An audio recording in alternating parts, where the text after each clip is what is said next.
Uh, Good evening and welcome to E Squared Empowerment with Alicia. I'm your host, Alicia Buss, and tonight's show we have the one, the only, the amazing Kathy Tiedtke. She is a relationship and marriage coach. She is going to talk to us about some very interesting little tidbits tonight. Some inner child healing, which some of you may have heard of, but some of you may not have heard of adolescent healing or that inside stuff. So with inner child work, it's going to touch a little bit on that self-criticism. I know you all know what I'm talking about. We've all Hmm. been there. With the inner adolescent, that's that self-sabotaging. I don't know anything about that with that pint of ice cream that I would like to eat in the evening times. And of course, are upgrading old patterns. Like maybe, I don't know, not eating ice cream like we want to. Hmm. So it's a lot of fun. So Kathy, thank you so much for joining us this evening. Thank you so much, Alicia, for this opportunity to connect with your audience and connect with you. I'm feeling so amped and pumped. I know you may not see it, but I'm feeling it on the inside. Yes, winning. Yes, it's going to be a lot of fun. So I appreciate you hopping on here with us today. We usually like to start our conversations with like who you are, why like relationship and being a marriage coach, and like were there obstacles that you overcame that maybe like tipped you into that arena? Oh my gosh, absolutely. So, I am a marriage and relationship coach for women and couples. And what I do is actually help them really rewrite their love story. Everybody falls into ruts in their relationship and marriages. And sometimes some folks just don't have the tools or resources to be able to get out of that rut. And then that leads to divorce or breakup or whatever it may be. And honestly, my journey started with my husband. The reason why I got into coaching and the work that I do today is because I hit a really rough patch with my husband, and I actually asked for a divorce. And Wow. through that request, I understood that I was asking all of these demands from him, needs to be met for him to show up for me. And through that, I actually understood I wasn't even doing that for myself. And because of that understanding, I stayed in the marriage. We worked things out. And it was the biggest gift that I was able to receive through all of that, through all of the turmoil, through all of the, excuse my language, shit that we went through. Oh, swearing is completely allowed Okay. here. 100%. Thank you. Perfect. Like, we don't shame any other people or schools of thought, but like swearing's fucking Yes. great. We're here for Okay. it. Amazing. Through all of the shit that we went through, I was given the biggest gift of reflection and understanding that in order for somebody to ask somebody to show up for me, I need to start doing that for myself first.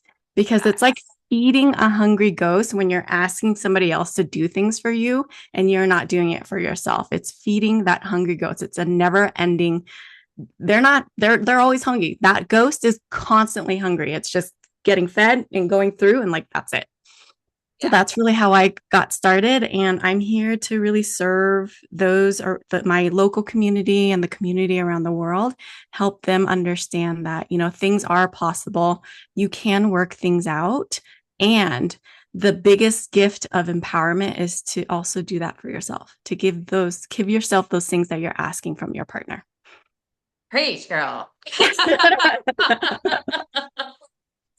100%. I know, and especially in this time of history, we talk a lot about women's empowerment, and I am 100% here for it. It is so important. On the like part of that journey, though, is all of us like humbly acknowledging like what is ours and increasing our self-awareness and understanding like what is somebody projecting on us, because Lord knows there's plenty of that happening. Oh yeah. Um, and but what is actually like what are we actually contributing to things, because unfortunately I think that like there's a lot of disempowerment that's happening that starts with us, Yeah. right? We're handing our power over to other people because of the self-criticism that we're going to talk about and self-sabotage and Mhm. older patterns and beliefs.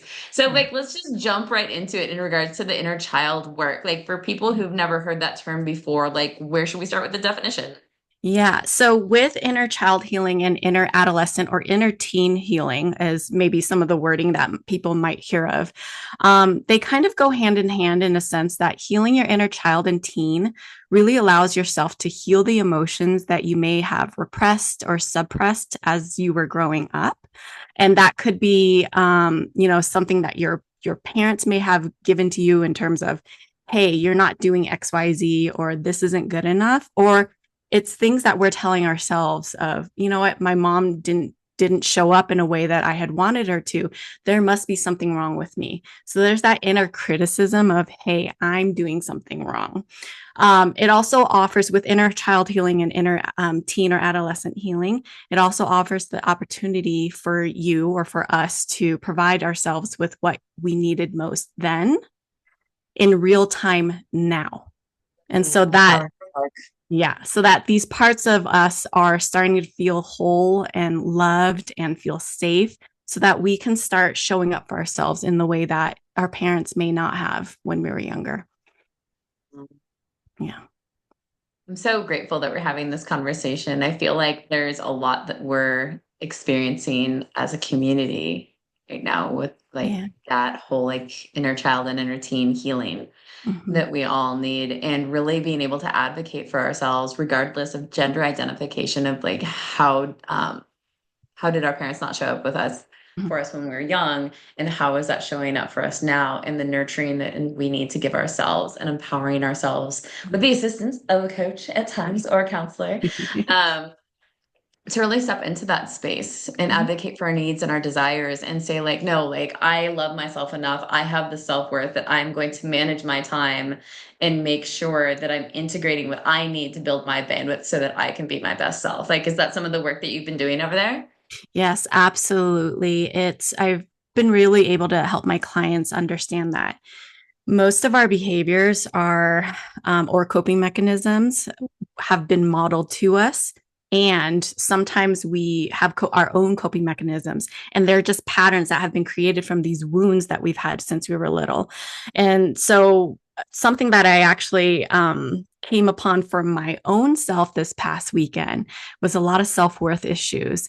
There were things that were being triggered. And, in the past, it was my husband was triggering me. It's his responsibility to show up, his responsibility to fix me. I was then able to understand through all of the years that I've been a coach, but also self coaching myself, is that there were worth issues there. I didn't feel valuable. I didn't feel valued. Therefore, these things that were happening kept triggering me, and my feelings were starting to get hurt over time.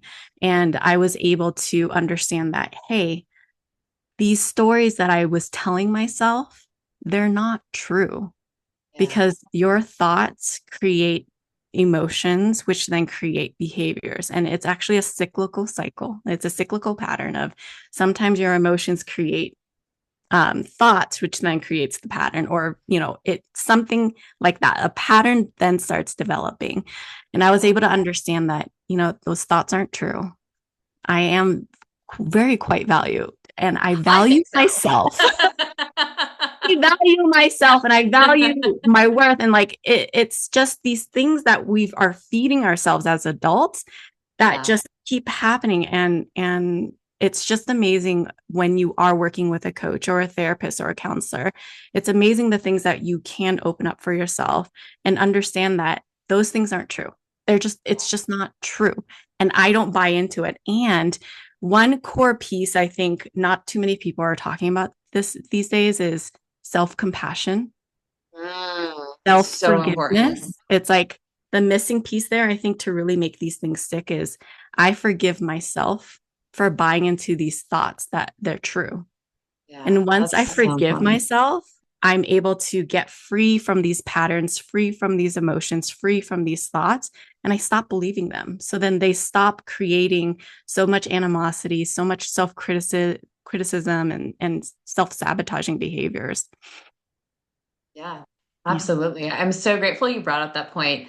I use the word grace a lot to represent that. So, like, when people see me putting that out online, that's really what I'm talking about is that self-compassion and forgiveness, and just like, and it's not about condoning one's behavior Mhm. at all. Mm-hmm. It's really just about acknowledging, like, okay, I'm human and I need to be kind to myself and Yeah. compassionate, right? Mhm. But within that space of humility, we're able to create a stop, Yeah. right? And then we Mhm. get to move up forward and have that change action. Yeah. Yeah. There's a beautiful relationship that you can start having with yourself and these other parts of yourself of not feeling good enough or not feeling worthy. When you start flipping the script of, I don't believe in that. I have enough grace for myself. And the key Mm. thing I think behind all of that is intention. What is my intention with this relationship? My intention is to give myself grace and compassion and to say, you know what, I am human.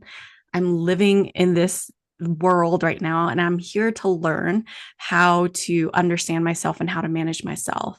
And with that intention of, I'm here to understand more of what is causing this behavior. And Yeah. my intention is to not continue this pattern. I don't want to do these self sabotaging patterns. I don't want to do them anymore. So then that kind of leads you into that upgrading those old programs, those old auto programming of like, oh, Yeah. when this happened, this happens, this happens. And then it's a complete cycle that just happens, right?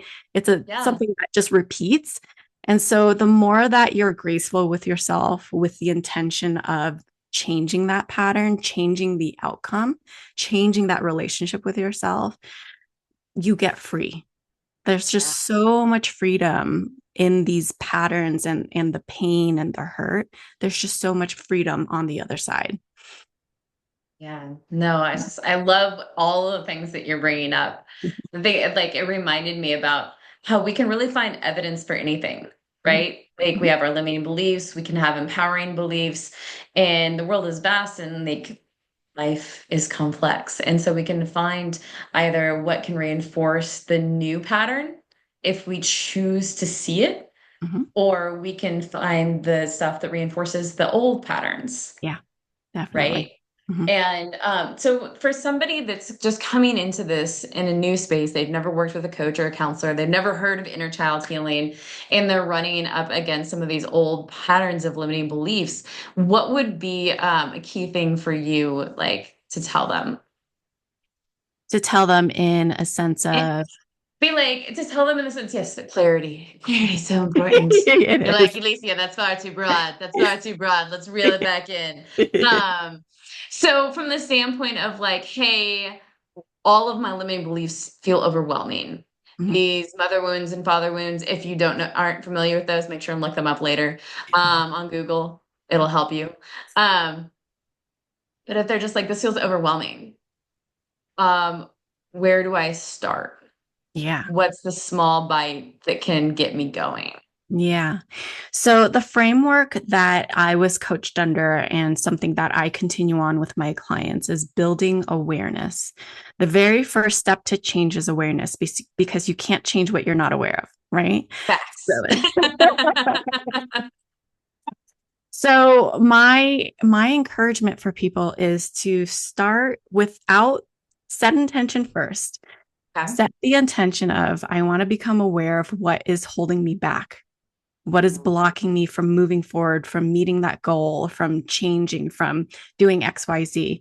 My intention is to change or shift even. Some folks have a challenging relationship with the word change. So let's just say use the word shift. Like, where do you want to shift? Where do you want to take a step?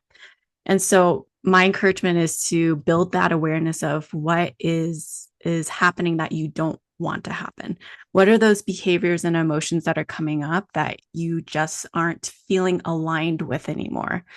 Um, Build that awareness, write it down, set the intention of I'm not going to go down this rabbit hole of self sabotage, self criticism through this. This is just building awareness that, hey, something's not working. There's a glitch in my programming somewhere, and I want to figure out where that is. Let's find out which coding it is and pinpoint that coding so that we Yes. can change or shift that coding into something that is more valuable, more serving for us, something that feels more aligned into the direction that we want to go. So that's my encouragement is to journal or write even on a post-it note of like I became aware of this. this emotion came up when I was doing this. Okay, I want to change that. Or this behavior, I'm not okay with this behavior.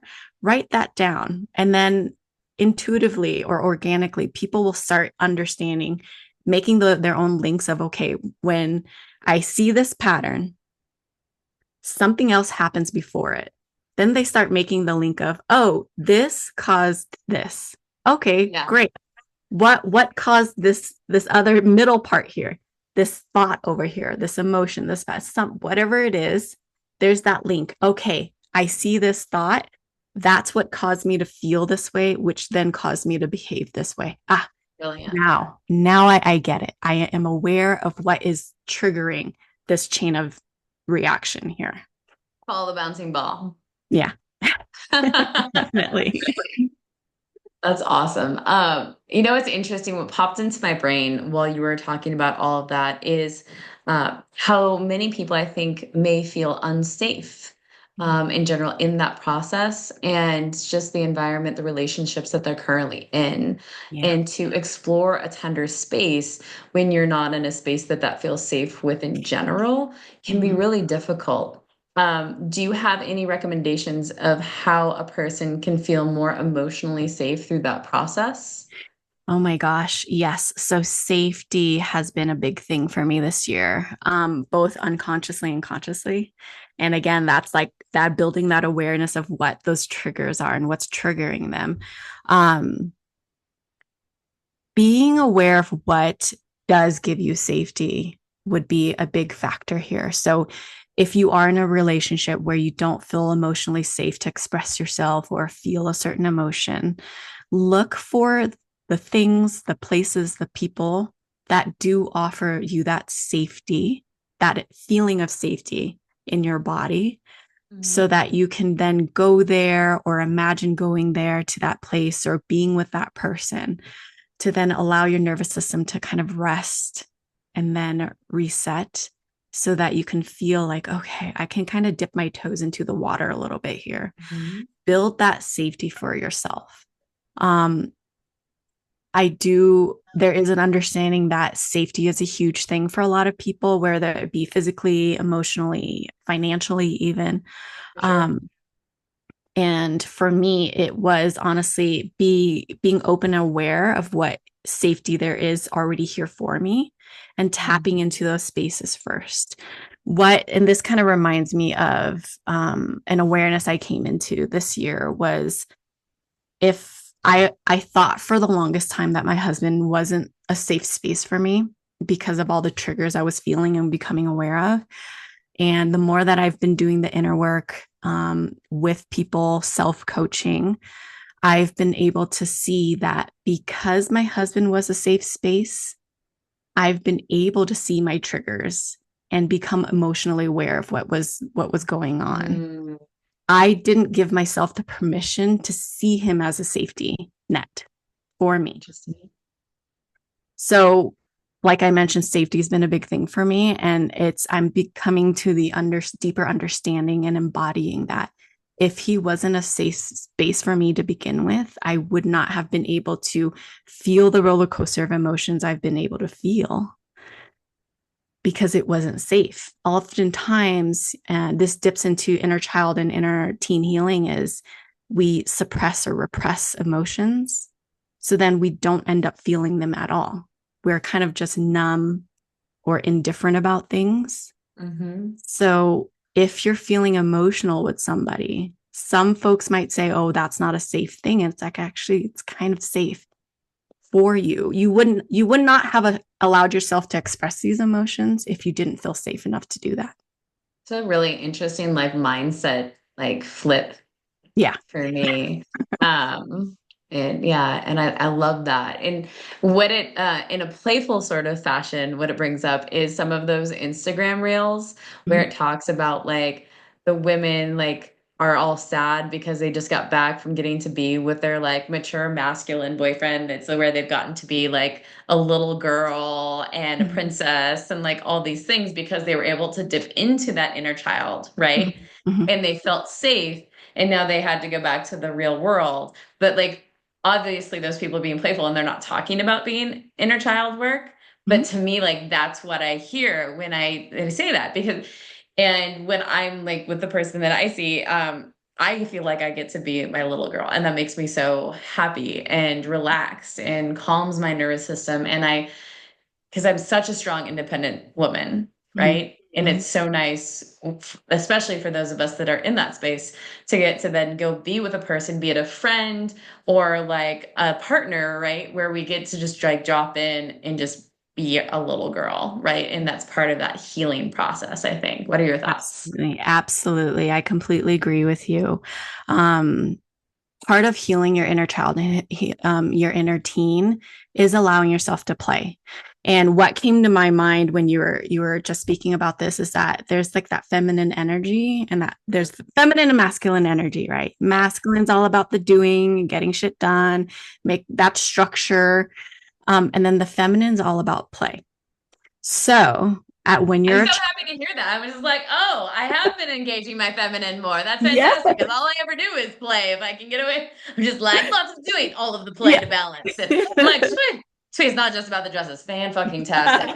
Yes, you're doing a great job allowing that feminine energy, that inner child, Got a inner just got a teen. victory, y'all. This is a big deal for me. Y'all get to watch it in real time. Oh, amazing. But yeah, just Right, that go on. feminine. No, you're fine. And I'm just glad that we're talking about this because I don't think people really understand. There's like people differentiate the two when, and in actuality, it's all one. When Yeah, you are free to play, you are in your feminine energy, and this is for both men and women, and however you want to see that. right. It's all in one. Your feminine energy is all about play, and the more that you're able to release that and allow those inner parts of you to express themselves in that way, the more free you can get from that masculine energy of you have to work, we have bills to pay, we've got to do XYZ, be on time, and et cetera, et cetera. Exactly. So I love the fact that you brought that up because the more that women talk about, feeling like a princess and being able to play and get dressed up and having their partners allow them to be in that space, like that is such a healing space, and vice versa. When us as women are able to allow our partners, who are in our case men, who are Yeah, able to do that, we are in a sense healing their inner child as well, that inner little boy.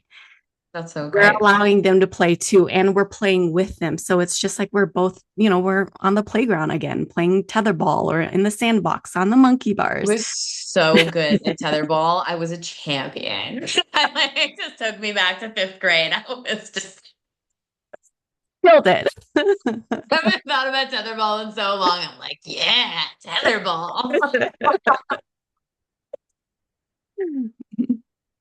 Oh, amazing. I love it.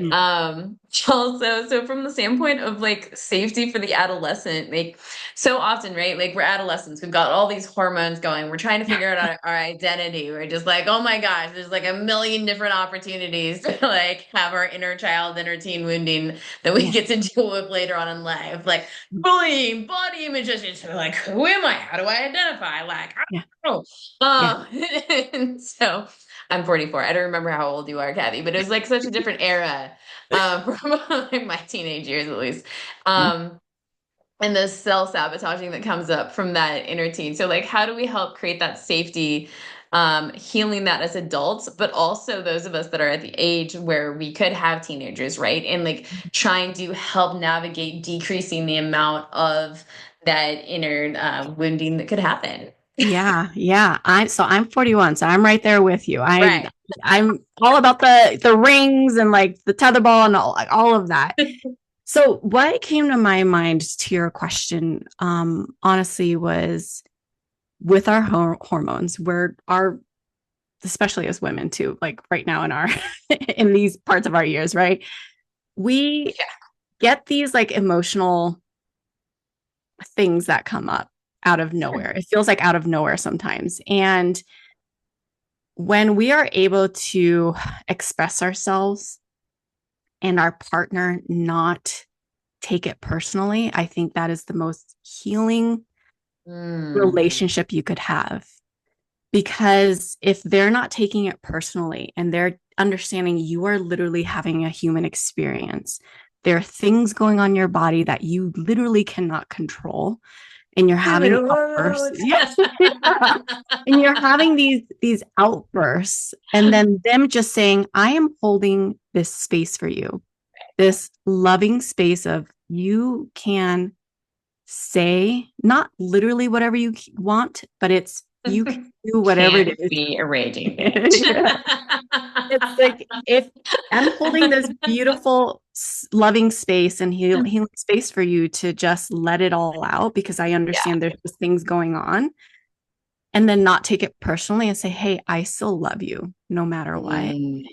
I think that is one of the most important things that people could do. And I know that it's a lot harder to do than said. And the more that you do your own work so that you're not taking things personally, the more at peace you are. And the more that you can help your partner, you can help your kids, you can help family members and friends. Because people, even, not who aren't your direct partner, they will have that emotional outburst sometimes. And the less that you take it personally, the more helpful and serving and just loving you can be for that person. And it does so much for them. It is just so helpful. I can't even put into words how helpful that is, because they are able to then reflect on, like, oh shit, like, I'm so sorry that that happened. I did not mean to hurt you. I understand that that behavior is not okay, and I'm going to do my best to change that behavior. And thank you so much for loving me through this moment, because I really needed that. Yeah.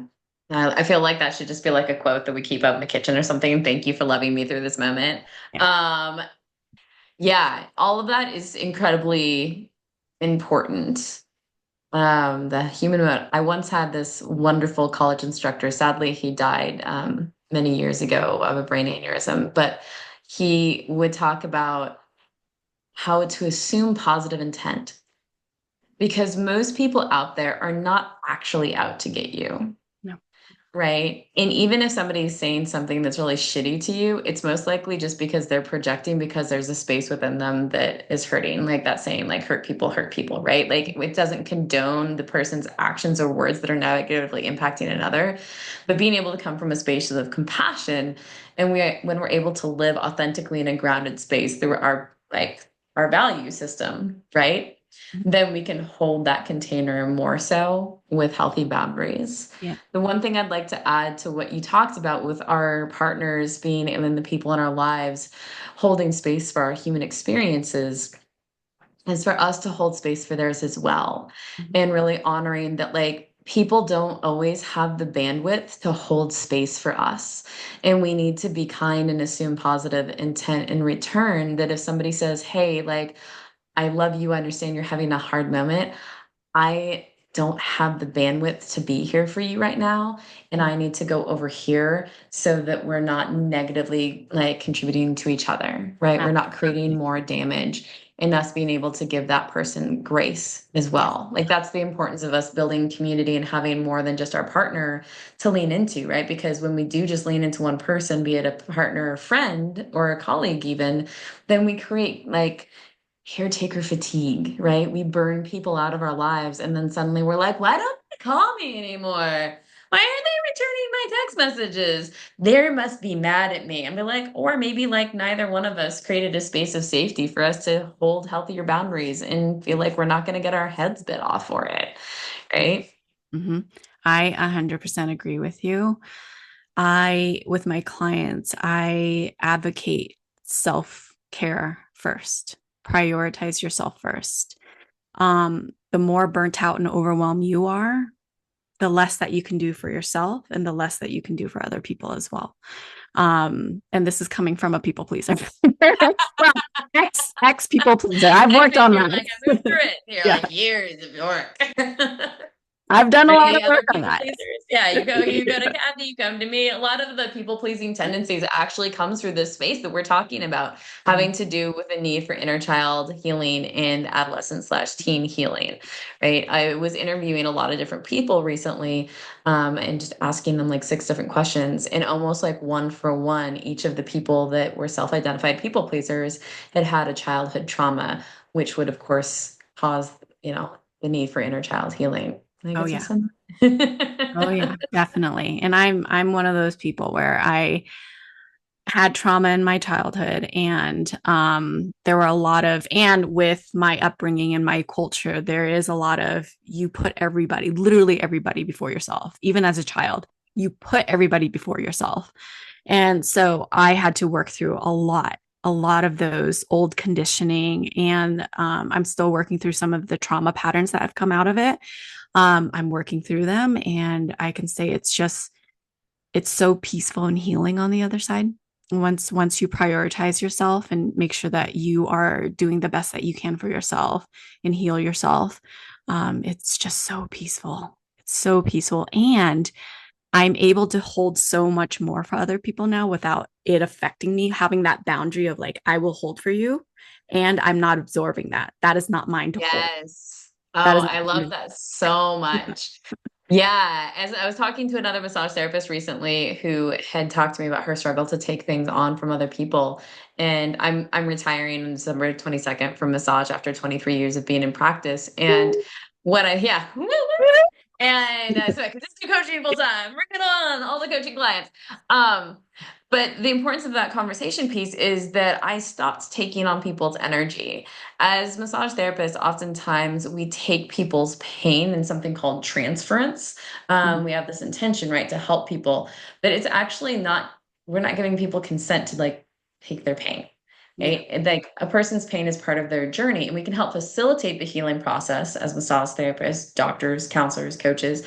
But it's not appropriate for us to take on other people's pain. And I think that oftentimes other people who are people pleasers, we oftentimes are trying to take people's pain. We're taking on responsibilities that we don't need to, and we really shouldn't because we don't necessarily have the bandwidth for it, right? Instead of saying, okay, like I see you struggling with that. How can I help you with tools, assist you with finding resources, be part of that and like help it, but not like take it from somebody, Mhm. right? Does that make sense? Yes. Yeah, absolutely. Absolutely. And there's so many tools out there. And I know both of us have tools as well that we can help our clients with. And yes, it is very important to, self autonomy is a big thing for me. I was hyper independent, again, out of conditioning and old trauma patterns. And I've been able to shift in this space of autonomy, of, you know what, that just doesn't work for me. I can hold for you without taking anything on, and I can help you through this so that you in the future can help yourself when you are in a similar situation, and give you that tool, provide you that tool to do that. And I also lean into community when I'm just like, I'm just not, I can't resource myself right now. Can you please hold for me and Yeah. either help me through this or just let me coach myself? I just need somebody just to hold so that I can just kind of have that reflection and turn that inward and say, okay, I see what's going on, and I can see how I can get out of this and just get through to the other side.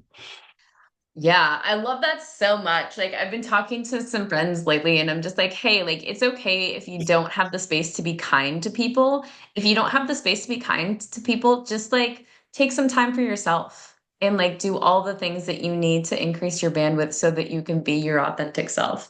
Um, and just honor that process. Like it's not about having to like put on a happy smiley face all the time because that's not real. And I'm like, fuck that noise. Excuse my language for anybody that's like swearing in a verse. Like, I'm sorry, this is not a kid friendly show. And so, but honestly, because I'm a super positive and super happy and playful, and like help all the people, but I also have my times when I'm just like, I can't people anymore today. I am not going to be a nice person anymore. I've had my own triggers happen, and I'm going to just go take an Epsom salt bath, or I'm going to go and I'm going to journal, or I'm going to go and like rage to Nine Inch Nails, like whatever I need in that moment. They're all okay. Yeah, absolutely. Absolutely. All of it is okay. All of it is okay as long as it feels, I think, as long as you feel in alignment with it and Yeah. you're not doing it just to I need to do something with this energy. And I think setting that intention of like, hey, I'm gonna rage out without allowing myself to get sucked into anything that I'm is not serving for me. Yeah. I'm on this path of I just gotta release and I gotta take care of myself. And that's the Channeling. intention. Yeah. Channel the energy versus have negative thoughts that reinforce other negative thoughts. That's Yes. the difference, right? Like, which I feel like feeds really well into our upgrading old patterns in our Yes. systems that you're going to talk about to stop giving Yeah. power to the limiting beliefs. Yeah. So kind of to go back to, the thoughts, the cyclical of thoughts create emotions, emotions create behaviors. When we stop giving power to the limitation of the thoughts of like, I can't do that, or I'm not good enough, like that's, when we start giving power to these limitations, that it's going to run this program that we've lived through for so many years. For So, sure. yeah, for sure. And so when we start healing ourselves, the inner child, the inner adolescence, and sometimes even the inner young adult, I guess you would say early 20s, sometimes trauma happens during that age as well. When we start healing those parts of ourselves, we come into this space of like, this old pattern just doesn't work for me anymore because it was attached to this old thing that I just healed. I'm going to start upgrading myself and reprogram my mind to go down this other path. So I think it's really important to start healing and reworking so that you start coming down this path that feels more aligned of like, you know what? I'm going to experiment. I'm going to go down path A. I'm going to see what that feels like. You know what? That didn't really work out. It didn't feel super aligned. I'm going to go down path B. You know what? Path B was the right one. That feels really good. It was super aligned. I'm feeling so great about myself. I stopped, projecting my stuff out to people. I stopped projecting my stuff out into people at work, my family, etc. And that's when you start really being able to reprogram things, is letting go the attachment to these old programs, the thoughts and the emotions and the behaviors, and then finding out what works for you. And I really reinforce the experimenting because there's this old mindset of, well, if I do this, it better work because I can't fail. Mm, The only time you're failing is when you're not in action, when you're not doing anything. To me, that's the only failure that is. It's when you start trying and experimenting new ways of being, new ways of doing, there is no failure. There is no failure. The outcome may not have been what you had wanted. However, there's just so much life wisdom and lessons that you've learned through these other paths that you yeah, wouldn't have been able to experience if you just stuck down the old programming that's been auto running in the background for so long. absolutely. Yeah. My dad raised me on a particular saying, which has been like my life motto, which is the way out is the way through. Mhm. And it's gotten me through a lot of difficult times over the course of my life.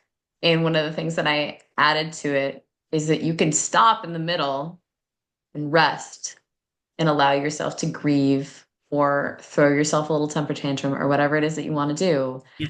But you have to keep moving forward eventually. Like Mhm. you have to get up and keep going. And sometimes when you're an overachiever, right? Or perfectionist, giving yourself the grace to stop and just be in the moment and feel all the feels is part of the way through, even when it doesn't feel like it in the moment. Yep. I completely agree with that. I love that. Yeah, I love that. I love what you just said. It's beautiful. It's beautiful. That kind of just reminds me of perfectionism. Thanks for bringing that up. I know that I mentioned Yeah, you're that. welcome. I mentioned that, before the call. I actually would love to take a collective breath with everybody that's tuned in right now, just to kind of settle ourselves in and to help integrate what we just talked about, what we just learned, and really settle in this energy that we're feeling. Because there's energy here that's flowing. And I think that being able to incorporate this into our body is going to really, A, help our nervous system B, open ourselves up to the path of awareness, openness, expansiveness. And then also C, be able to connect with everybody here in the world, keep spreading our light so that we can continue healing each other and spreading the work. Is that okay? 100%. Thank Okay. you so much for like putting that out there, something we can do together. Yeah. So I'll go ahead and ask everybody to when we do a collective breath, I always breathe in through my nose and then out through my mouth. And that's just to, again, help our nervous system, but also just exchange that energy that we're feeling right now. So let's go ahead and take a deep breath in through our nose and then out through our mouth.